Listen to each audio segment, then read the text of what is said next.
This is Nick. This is Jack. It's Wednesday, Ceviche Wednesday, April 24th, and today's pod is the best one yet. The top 3 pop business news stories you need to know today. Yeah, stocks, they rose finally, Jack. We needed that bounce back after 2 down weeks in a row. But Jack, pause the pod for a second. We are hours away from the live show. We got other stuff going on, man. I'm doing breathing and voice exercises right now. I'm doing air squats and mirror prep talks. You're a lion. Hear me roar. Makeup and hair, we're ready for you. We are prepping for our first New York City live show tonight, Wednesday, April 24th, 2024. Yeah, Jack and I are getting ready. We're doing all the nerve stuff. But in the meantime, Jack, we've got 3 fantastic stories for today's show. For our first story, there's a shocking new side effect to the weight loss drugs like Ozempic.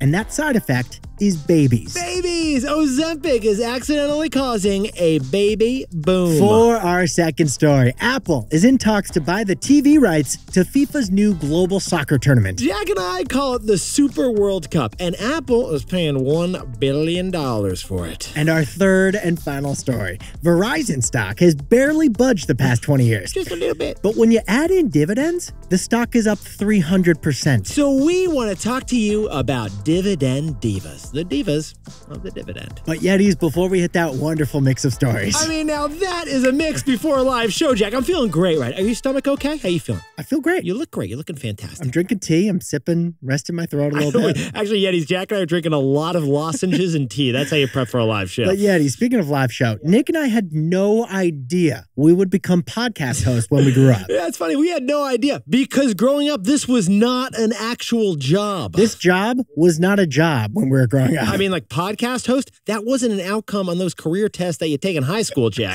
Podcast host? Yeah. Our parents still don't get it.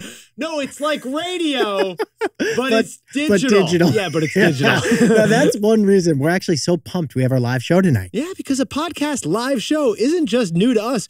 It's new to the world, basically. Relatively speaking, yeah. But get this, Yetis. Odds are, a couple generations ago, your job didn't exist either. Yeah, odds are that the name for your job wasn't even named yet. And here's the proof. According to an MIT study, 6 out of 10 jobs that exist today did not exist in 1940. All right, let's repeat that. 60% of jobs today weren't around last century. Crypto trader? Not a thing till 2010. Digital marketing? Not a thing until 1990. It's really fun to look at the U.S. Census Bureau and yeah. check when they added new career choices. All right, we jumped in TBOY style. Get this. Tattooist wasn't a job until 1950. Hypnotherapist. I'm surprised that's an actual job. Yeah, true. But it has been since 1980, according to the census. Bud tender? That wasn't an official job. Bud tender until 2012. It's a bartender, yeah, but for buds. And podcaster wasn't a recognized official job until 2010. If you told us in high school we'd host a live show as podcast hosts, we'd be like...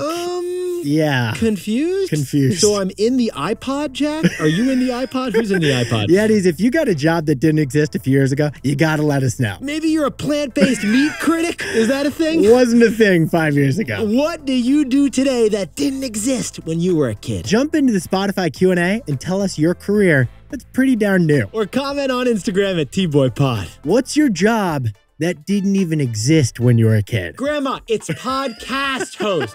Cast. I'm a radio host, Grandma. I'm a radio host. Let's hear our 3 stories. 15 years before this song, 2 boys from the Northeast met in the dorm. They had an idea that caused a cultural storm. It's the best one yet, but the best is the norm. Jack, Nick, that's it. I don't even think they need to practice. 50%, that's a fat tip. T-Boy City on your at-list. If you know, you know, cause we ready to go. We can't wait no more, so just start the show. Start the show.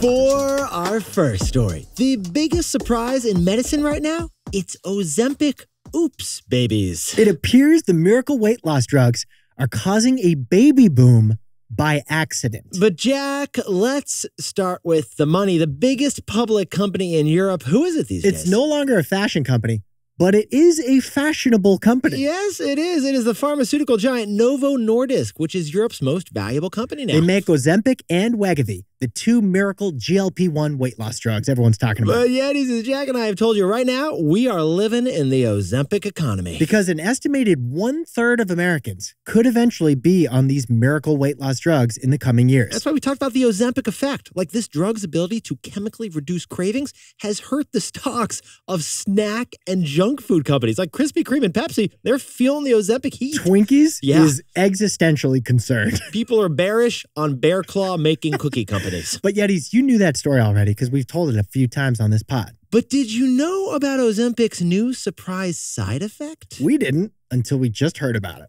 Get this. Ozempic is causing a baby boom. Ozempic babies. Wegovy Wawas. Wegovy Wawas, that's right. The top trending weight loss drug may also increase fertility in some women. And it's not because you lost weight and are feeling more flirty. Yeah, this story isn't about the vibes that we're talking about. It's much more medical than that, although we should point out further scientific research is needed. On that note, Jack, could you sprinkle on a little context for us, please? A leading cause of infertility in women is called polycystic ovary syndrome, or PCOS for short. But interestingly, women diagnosed with PCOS who are also on Ozempic are, to their great surprise, getting pregnant. It's early in the game here, but there's a Facebook group called I Got Pregnant on Ozempic that has nearly 1,000 members. Yeah, so the reporters over at Bloomberg jumped in on their own TBOY style and started reporting on this, and they found some interesting stuff. They spoke to an endocrinologist at Cornell Medical School who said that GLP-1 weight loss drugs may wake up ovaries and boost fertility for women who have PCOS. Now, again, Jack and I should point out the data and the studies are still limited, but hey, this is a hopeful moment and feels like a win to celebrate. So the FDA told Novo Nordisk to study their drug's impact on fertility ASAP. They're like, honestly, stop everything else you're doing. Forget about the food. Potentially huge deal. Focus on the babies. So, Jack, what's the takeaway for our buddies over in Ozempic? Ozempic may be the first ever 2-time accidental invention. Yeti's fascinating thing Jack and I have been actually talking about for a bit. We've been waiting to do a story on this. The medical industry is actually filled with accidental inventions. Medicines that started with one intended purpose, but the accidental side effect became the main purpose. For example, penicillin. It was discovered when a doctor accidentally noticed that it killed mold. The penicillin creators won a Nobel Prize for that accidental discovery. Or Viagra, which was invented for a heart problem, but then the test group discovered it had another use. The Viagra creators did not win a Nobel Prize for that accidental discovery. Can you guys give us back the pills you didn't use? They're like, no, we're going to keep our extra doses. These have been great. We're just going to hold on to them for a little bit longer. But Yetis, Ozempic may stand out as our first ever double accidental invention. Because Ozempic was actually invented 20 years ago to treat diabetes. And today, 20 years later, it surged to help everyday people simply lose weight. So one accidental strategy pivot has turned Ozempic's owner into a $500 billion company. But if the studies confirm that this can also treat infertility, it'd be the first ever 2-time accidental invention.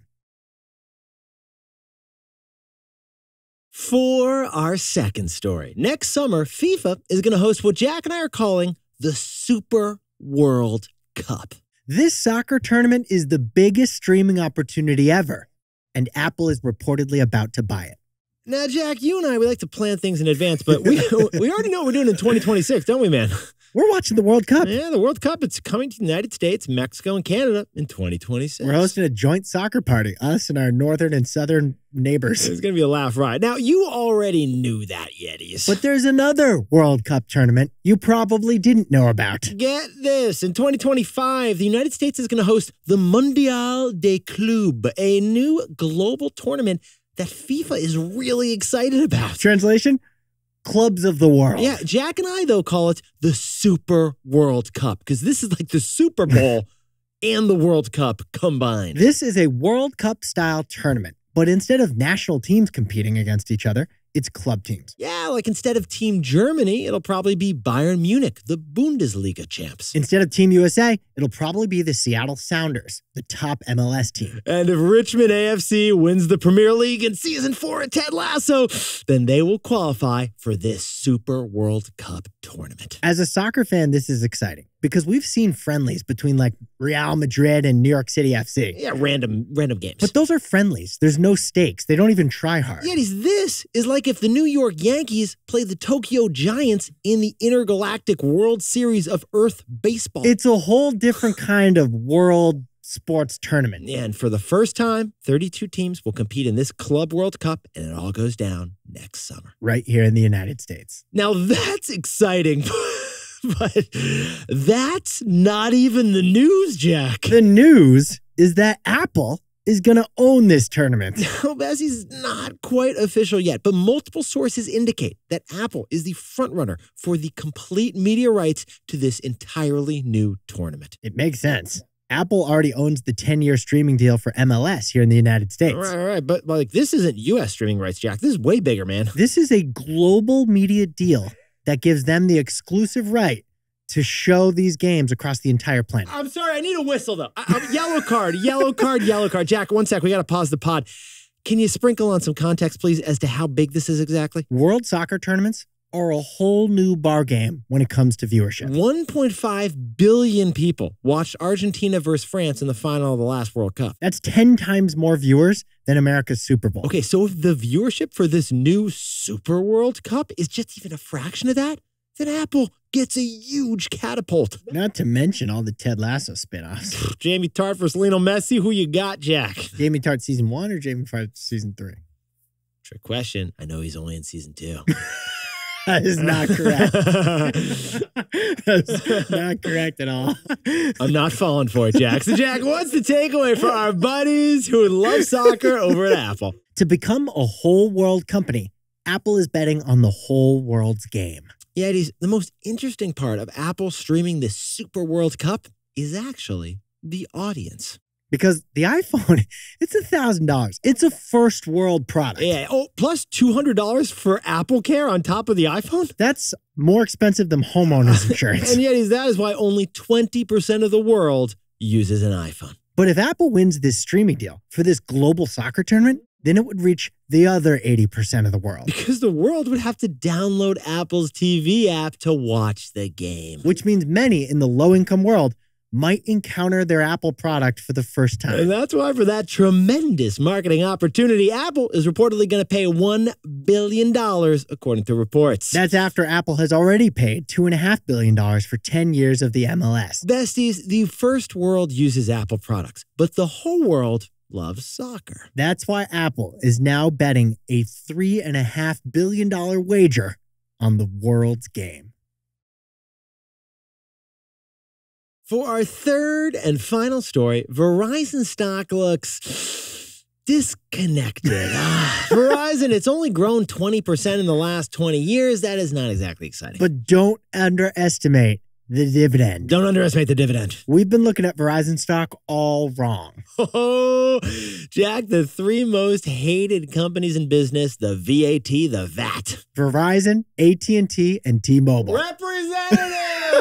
That's the threeopoly that controls your phone cell service. Verizon's actually number one out of all of them. They take $78 a month out of Jack's phone bill and from 116 million other wireless customers. That is a nice, consistent business model of taking my money from Verizon. But despite that extremely reliable cash flow, Verizon stock doesn't look that good right now. The stock Jack. fell 5% last week on news that Verizon actually lost customers over the past year. In fact, Verizon has fewer wireless customers today than they did 6 years ago. That's why, for decades, actually, Verizon stock has massively underperformed the rest of the stock market. Can you hear me now, Verizon? You can hear a pin drop right now, Jack. But there's something very surprising when you jump in TBOY style to Verizon's numbers. Yetis, this is fascinating. Follow us on this one. All right, in the past 20 years, Verizon stock is up just 20%, while the S&P 500 is up 350%. So Verizon massively underperforms the rest of the stock market. Jack, just 20% growth in 20 years? You would have been better off just putting your money in like any savings account. Jack, I've got a Hot Wheels car that is appreciated more than Verizon. Jack, I've got a Cascade lacrosse helmet from middle school that's worth more than like Verizon stock now. Put that thing on eBay, man. I probably should. But Yetis, you can't talk about Verizon stock without talking about Verizon dividends. Dividends, the quarterly cash to shareholders. Getting a dividend is like getting a birthday check from your nana. Last year, Verizon paid owners of Verizon stock $11 billion of those dividend checks. Yeah, which is about half of Verizon's annual profits. That's a lot. It's Verizon's way of rewarding owners of the stock. Yeah, it's their way of sending you a piece of the profit because we're all in this together. After all, if you own the stock, you own part of the company. Verizon is really into paying dividends. Like Verizon has paid a dividend every single year over the last 20 years. And they've increased the size of that dividend every single year for the last 20 years. Yeah, Verizon is a dividend dynasty, baby. It's a dividend diva. Yeah, they're the dividend duke of the dividend, Jack.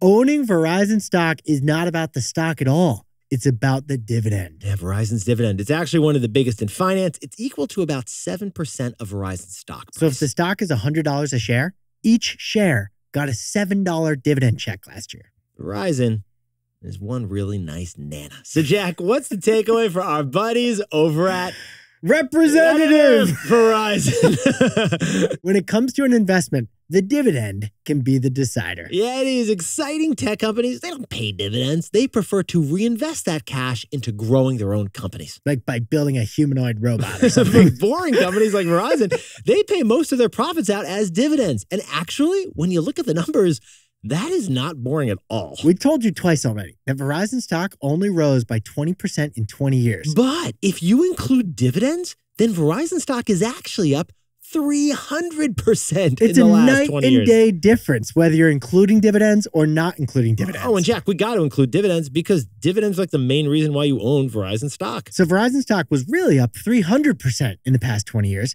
if you factor in the income you got from dividends. Besties, that's the beautiful thing about a dividend. Dividends completely change the math on a good investment versus a bad one. Don't forget the dividend. When it comes to an investment, the dividend can be the decider. Jack, could you whip up the takeaways for us before the TBOY Live pod show later? Our first story was Ozempic Oops Babies. The weight loss drug appears to boost fertility in women who have PCOS. Yetis, if studies confirm this would be the first ever two-time accidental invention. For our second story, Apple is the front runner for the global streaming rights to the new and revamped 32-team Club World Cup. To become a whole world company, Apple is betting on the whole world game. And our third and final story, Verizon stock appears to be massively underperforming, but don't forget the dividend. Because when it comes to investments, dividends can be the decider. But Yetis, this pod's not over yet. Here's what else you need to know today. First, in a shocker, the FTC voted today to ban non-competes. This is the biggest ruling in labor in 50 years. Workers are pumped about this. Oh, yeah. Because it makes it way easier for you to take a new job and get paid somewhere else. And CEOs are bummed about this because they think company secrets are going to get out everywhere. They're everywhere. And they think their employees are going to leave, which they should have the right to do. The lawyers are thrilled about this because this ruling will get appealed and might not go into effect for a few years. And second, Express, your go-to mall brand for cute tops and cargo shorts, has filed for bankruptcy. Express is closing 100 stores, but they're trying to save that incredible Express brand. Did you know that Express acquired Bonobos a couple years ago for $25 million? Did not know that until we discovered this story, Jack. And finally, John Deere, the tractor company, has a new strategy to reach Gen Z. Tractor TikTok. Tractor TikTok. John Deere is paying $200,000 a year to anyone who can manage their social media accounts. And people are so excited to see Tractor TikTok, they gained almost 100,000 followers before posting their first video. Now, time for the best fact yet. This one sent in by Raphael, the runner, who's currently at 7,000 feet above sea level and climbing, Jack. Nick and I mentioned yesterday during our Nike story that we're both reading Phil Knight's memoir, his autobiography, which is... Let's go with both. What's the difference, actually, between a memoir and a memoir gets more emotional, I think. It's called Shoe Dog. I'm on chapter 2. Nick's done with it. A cool story. The legendary swoosh logo for Nike, it was actually crafted by a Portland State University student named Carolyn Davidson. Phil Knight hired her as a freelancer and paid her $35 for the legendary swoosh that we still know today. Nike was such a little startup back then. They were just hey, $35 is all we can do for this logo. Yeah. He actually said, I don't love it, but eventually he came around to it. Yeah, he didn't love it at first. Well, when the company eventually boomed, he threw a party in the designer's honor. And gifted her 500 shares which would be worth $600,000 today if she didn't sell them. And yes, Nike pays a dividend. I think. Jack, can you confirm that, please? Yeah, let me see. Let's see if Yes, Nike they pays a pay a dividend. 1.6% dividend. As we said, Nike pays a dividend. Yetis, you look fantastic today. And if we're going to see you tonight, we can't wait to see you at the live show. Like I've said several times, it's potentially the biggest night of our professional careers. Honestly, we're thrilled about it. We've been doing push-ups, calisthenics, makeup, hair, shampoo, you name it. We're getting ready in I every feel part. like Derek Jeter or Alicia Keys, two New Yorkers. I like where you're going with this. We've got a fantastic show prepared for you. And Yetis, for those just listening on the pod, we're going to turn it into a special podcast for you too. If you're not there with us live in person, you can watch the full New York City live show on YouTube on Thursday morning. So before the big live show tonight, HYH TBOY. Have you had the best one yet? That's how we grow the show. Jack and I will see you in hair and makeup. Save your voice. Save your voice. We'll see you in hair and makeup.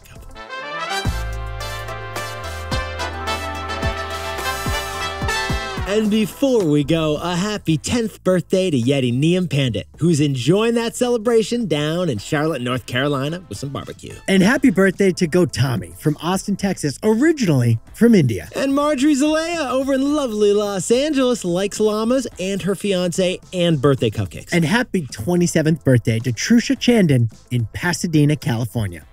And to anyone else who's celebrating something today, make it a T-Boy. Celebrate the wins. This is Jack. Nick and I both own stock of Apple, and Nick's son, Max, the pod son, owns stock of Nike because I gifted it to him.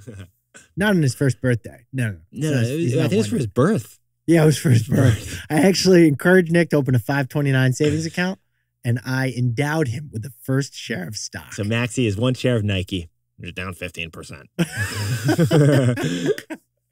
It's a long-term hold.